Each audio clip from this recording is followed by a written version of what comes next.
Hi friends, my name is Gopi, the YouTube Tamil listener. Past 1 year freelancer YouTube creatorsக்கு Tamil design பண்ணிட்டு இருக்கேன். And இன்ஸ்டாகிராமில் Gopi design அப்படிங்கிற பேஜில் கண்டென்ட் கிரியேட் பண்ணிட்டு இருக்கேன் related with YouTube Tamil design. And நம்ம எல்லாருமே ஒரு ஸ்கில்லை சூஸ் பண்ணி அதில் நிறைய லேர்ன் பண்ணி அதில் ஸ்ட்ராங்காக இருப்போம். பட் அந்த ஸ்கில்லை எப்படி மானிட்டைஸ் பண்ணுறது அப்படின்னு தெரியாமல் நிறைய பேர் இன்னமும் ஸ்ட்ரகிள் பண்ணிட்டு இருக்கோம். ஸோ நான் எப்படி என்னோட ஸ்கில்லை மானிட்டைஸ் பண்ணேன், எப்படி கிளைண்ட்ஸை பிச் பண்ணேன், எப்படி கிரியேட்டர்ஸ்கிட்ட பிச் பண்ணேன் என்னோட மெசேஜை, என்னோட சர்வீஸை அப்படிங்கிறத இந்த வீடியோவில் நான் கம்ப்ளீட்டாக சொல்கிறேன்.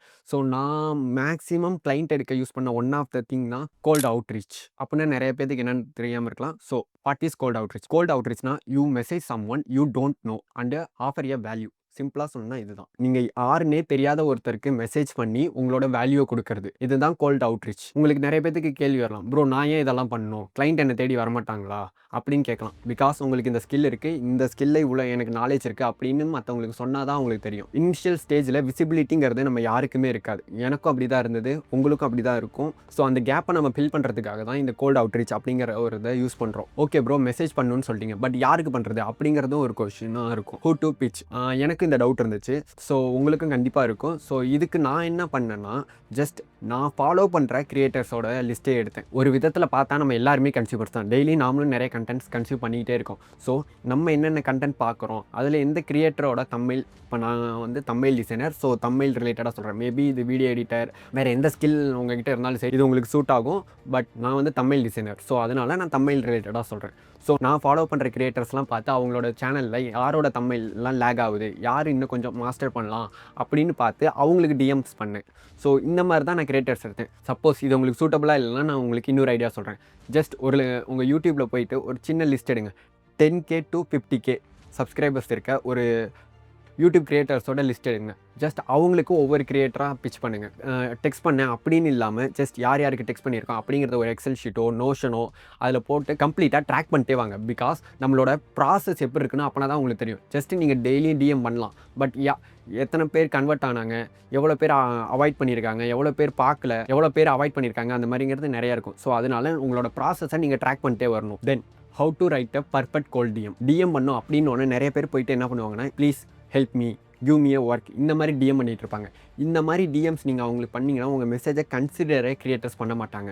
நீங்கள் அவங்களுக்கு ஒரு வேல்யூ தான் கொடுக்க போகிறீங்க. ஸோ உங்கள்கிட்ட இருக்க வேல்யூவாக அவங்ககிட்ட தரீங்க. அதுக்கு ஜென்யூனாக உங்கள்கிட்ட என்ன ஸ்கில் இருக்குது அப்படிங்கிறத நீங்கள் அவங்ககிட்ட காட்டினா போதும். எனக்கு இந்த மாதிரி ஒர்க் கொடுங்க ப்ளீஸ், எனக்கு இந்த மாதிரி ஃபேமிலி ப்ராப்ளம்ஸ் இருக்குது, ஸோ ப்ளீஸ் ஹெல்ப் மீ, இந்த மாதிரி பண்ணிங்கன்னா 99% கிரியேட்டர்ஸ் உங்களுக்கு கன்சிடரே பண்ண மாட்டாங்க. ஸோ இந்த மிஸ்டேக்கை தயவு செஞ்சு அவாய்ட் பண்ணிக்கோங்க. உங்களுக்கு ஒரு ஸ்பெஷல் டிப்ஸ் சொல்லணும்னா, ஜஸ்ட் அவங்களுக்கு டிஎம் மட்டும் பண்ணாமல் ஒரு டெக்ஸ்ட் மெசேஜ் மட்டும் இல்லாமல் உங்ககிட்ட என்ன வேல்யூ இருக்குங்கிறதையும் அவங்ககிட்ட காட்டுங்க. ஜஸ்ட் நீங்கள் ஒரு தமிழ் டிசைனர், அவங்களுக்கு தமிழ் டிசைன் ரிலேட்டடாக நீங்கள் அவங்களுக்கு பிச் பண்ணுறீங்கன்னா, ஜஸ்ட் அவங்களோட ப்ரீவியஸ் வீடியோ எடுத்து அவங்களோட தமிழில் ரீடிசைன் பண்ணுங்கள். உங்களோட ஃபுல் பொட்டன்ஷியலும் போட்டு அந்த தமிழில் நீங்கள் ரீடிசைன் பண்ணுங்கள். தென் அதையும் அட்டாச் பண்ணி, இது உங்களோட தமிழ், இது என்னோட தமிழ், இதில் இந்தந்த கரெக்ஷன் இருந்துச்சு, நான் அதை வந்து ஃபிக்ஸ் பண்ணியிருக்கேன். ஸோ இதை நீங்கள் போஸ்ட் பண்ணிங்கன்னா உங்களுக்கு மோர் வியூஸ் கிடைக்கும், இன்னும் நிறைய ஆடியன்ஸை ரீச் பண்ணலாம் அப்படிங்கிற மாதிரி உங்கள் வேல்யூ அதில் காட்டுங்க. சேம் வீடியோ எடிட்டர்ஸும் இதே மாதிரி பண்ணலாம். அவங்களோட வீடியோஸ் எடுத்து எடிட் பண்ணி நீங்கள் அந்த மாதிரி அட்டாச் பண்ணலாம். ஜஸ்ட் அவங்களுக்கு என்கிட்ட இதெல்லாம் இருக்குன்னு சொல்லாமல் நீங்கள் அதை அவங்களுக்கு ஷோ பண்ணலாம். அப்படிங்கும்போது உங்கள் மேலே இன்னொரு ட்ரஸ்ட் பில்ட் ஆகும். He have some knowledge in this அப்படின்னு அவங்களுக்கு தோணும். ஸோ அதனால் ஜஸ்ட் டெக்ஸ்ட் மட்டும் இல்லாமல் உங்கள் வேல்யூவை காட்டுங்க.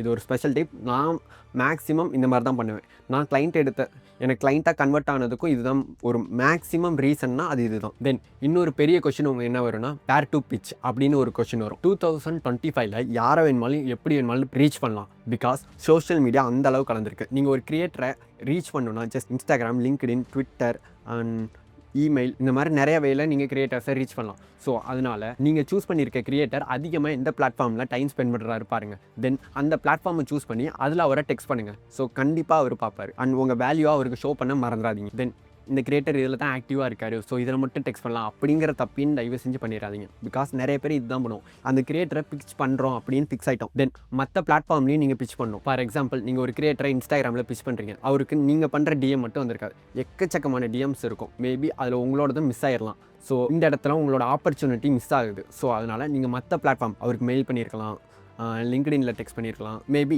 இவர் இந்த பிளாட்ஃபார்மில் பார்க்காட்டியும் இன்னொரு பிளாட்ஃபார்மில் பார்த்துருவார். அந்த இடத்துல உங்களுக்கு கன்வென்ஷன் ரேட் அதிகமாக இருக்குது. ஸோ ஒரு பிளாட்ஃபார்மில் மட்டும் ரீச் பண்ணாதீங்க, எல்லாத்துலேயுமே ட்ரை பண்ணுங்கள். இதில் இன்னொரு இஷ்யூ இருக்குது. மேபி நீங்கள் அவங்களை ரீச் பண்ணி 1 or 2 டேஸ்லேயே அவங்க பார்த்துட்டு ரிப்ளை பண்ணிட்டாங்கன்னா ரொம்ப ஹாப்பி.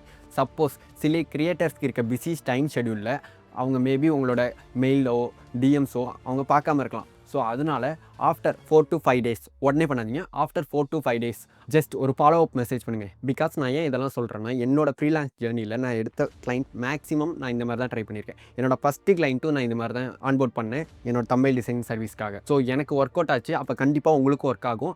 நீங்களும் கண்டினியூஸாக ட்ரை பண்ணுங்கள். Then the important thing, the mindset of the Tamil freelancers அப்படின்னு பார்க்கும்போது நமக்கு தான் நம்ம மேலே ஏகப்பட்ட செல்ஃப் டவுட் இருக்கும். ஸோ எனக்கும் இருக்கும், இந்த வீடியோ பார்க்குற உங்களுக்கும் இருக்கும். நம்மலாம் இதெல்லாம் பண்ண முடியுமா? நம்மளாம் ஆன்போர்ட் பண்ணுவாங்களா? நமக்குலாம் கிளைண்ட் கிடைப்பாங்களா? அந்த மாதிரி நிறைய டவுட் உங்களுக்கு இருக்கும். எனக்கும் இருந்துச்சு. ஸோ நீங்கள் கோல்டு அவுட்ரீச் பண்ணும்போது என்ன ப்ராப்ளம் ஆகும்னா, மேக்ஸிமம் கன்வெர்ட் ஆக சான்ஸ் இருக்குது. நிறைய கிரியேட்டர்ஸ் பார்க்காம இருக்கலாம். ஸோ அந்த இடத்துல நீங்கள் டீமோட்டிவேட் ஆகி அதை அப்படியே ஸ்டாப் பண்ணிடக்கூடாது. பிகாஸ் அந்த இடத்துல தான் 90% ஆஃப் பீப்புள் அவங்க பண்ணுறதை ட்ராப் பண்ணிட்டு போயிடுவாங்க. ஸோ நான் அந்த தப்பை பண்ணல. ஸோ அதனால எனக்கு கிளைண்ட்ஸ் கிடைச்சாங்க. நீங்களும் அந்த 90% பீப்புளில் சேர போகிறீங்களா, இல்லை அந்த 10%ல் வர போகிறீங்களான்னு நீங்கள் தான் முடிவு பண்ணணும்.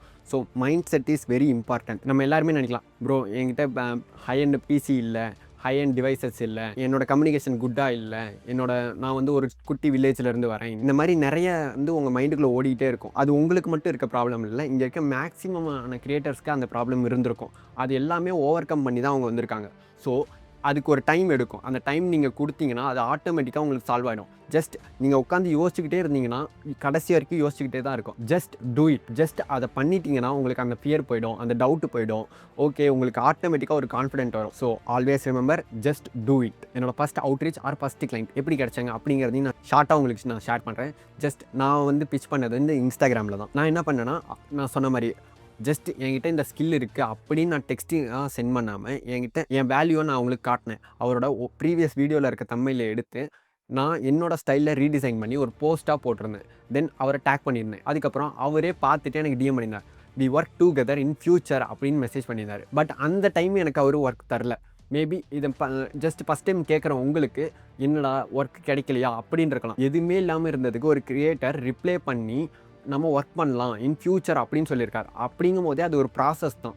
ஸோ அதை மோட்டிவேஷனாக எடுத்துகிட்டு ரிப்பீட்டடாக ஒர்க் பண்ண ஸ்டார்ட் பண்ணேன். ஜஸ்ட் உங்களுக்கு ஒரு ஃபஸ்ட் டைம் ஒரு கிரியேட்டர் டெக்ஸ்ட் பண்ணியிருக்காரு, நம்ம ஒர்க் பண்ணலாம் அப்படிங்கும்போது அது ஒரு மோட்டிவேஷனாக தான் நீங்கள் எடுத்துக்கணும். நீங்கள் பண்ணிட்டு இருக்கல ஒரு நெக்ஸ்ட் ஸ்டெப் போயிருக்கீங்க. தென் அப்புறம் எனக்கு அவர்கிட்ட இருந்து டிஎம் வருது, hi bro, now I need your help அப்படின்னு ஒரு டிஎம் வருது. தென் அதுதான் என்னோட ஃபஸ்ட் தமிழ் டிசைன் கிளைண்ட்டுக்கு பண்ணது. Then we share our contact. அவர் எனக்கு ரெக்குயர்மெண்ட்லாம் சொன்னார். அதுக்கப்புறம் நான் அதுக்கு டிசைன் பண்ணி அவருக்கு கொடுத்தேன். தென் he is my first client. இந்த மாதிரி தான் என்னோட ஃபஸ்ட் கிளைண்ட் எனக்கு கிடைச்சாங்க. ஸோ நான் சொன்னதெல்லாம் கம்ப்ளீட்டாக நீங்களும் ஃபாலோ பண்ணிங்கன்னா உங்களுக்கும் உங்களோட ஃபஸ்ட் கிளைண்ட் கிடைப்பாங்க. All the best. பை.